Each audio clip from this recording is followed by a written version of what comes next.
Hi, my name is Samantha Raucci. I'm a student at Worsham College of Mortuary Science in Wheeling, Illinois, and I'm applying for the Funeral Service Foundation Scholarship. A couple of qualities about myself that I think would make me a great funeral director is that I am very outgoing. I like talking to people, and I think that will help a lot in the arrangements conference, getting people to open up, tell me more about their loved one so I can give them more personal service. And so it's more than just filling out boxes like their social security number. I want to know who grandma was. I want to know what was your dad's favorite color, what was his favorite music. And I think that's a very important trait for funeral directors to have, because we are talking to people in difficult situations on quite possibly the worst day of their lives.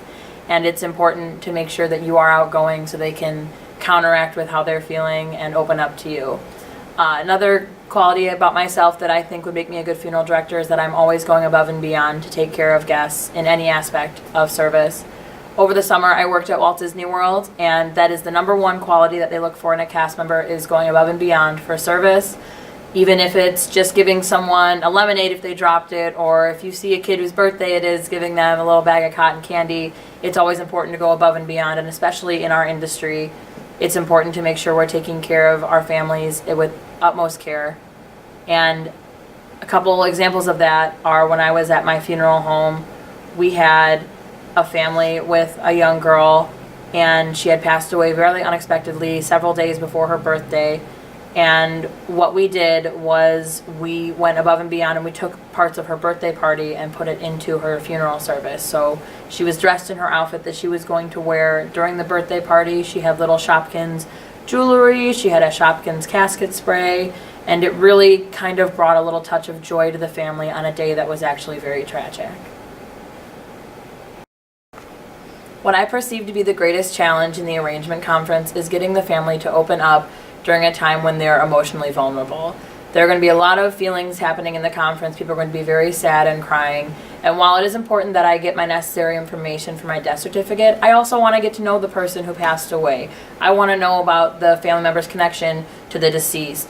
What things did they do together? What things did that person like? Because I do think it's important to make those services personal for each person. I don't think that funeral service should be a cookie cutter or like taking orders off a list. One way that I think I can do that is using the Talk of a Lifetime cards from the Funeral Service Foundation. I was actually given those as a student, and I used them last Thanksgiving with my family, and it was actually really fun. I learned a lot about my family that I didn't know. I didn't know that my uncle liked to fish. No, he's my uncle, and I had no idea he liked to fish, and we did the cards, and I learned that. I had no idea that my boyfriend wanted to be a race car driver when he was a kid, and I thought that was really interesting and unique way to learn about that and make it fun. So I think bringing those out in an arrangements conference would actually be really beneficial to getting the family members to open up and kind of tell me more about themselves and their relationship to the deceased. To communicate value of honoring a loved one's life, I think it's important to remember that each life is unique and each funeral service is unique.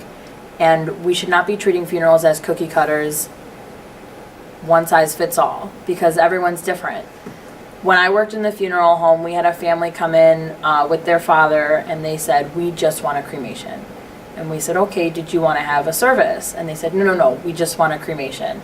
So myself and the funeral director explained to them that even though you're not having, an embalming and a wake, you can still have a visitation at the funeral home.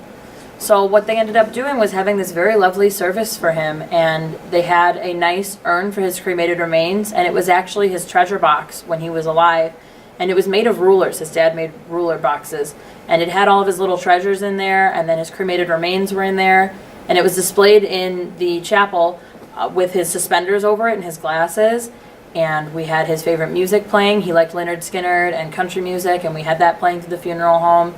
And he was a race car driver, and so we had all of his awards and trophies around.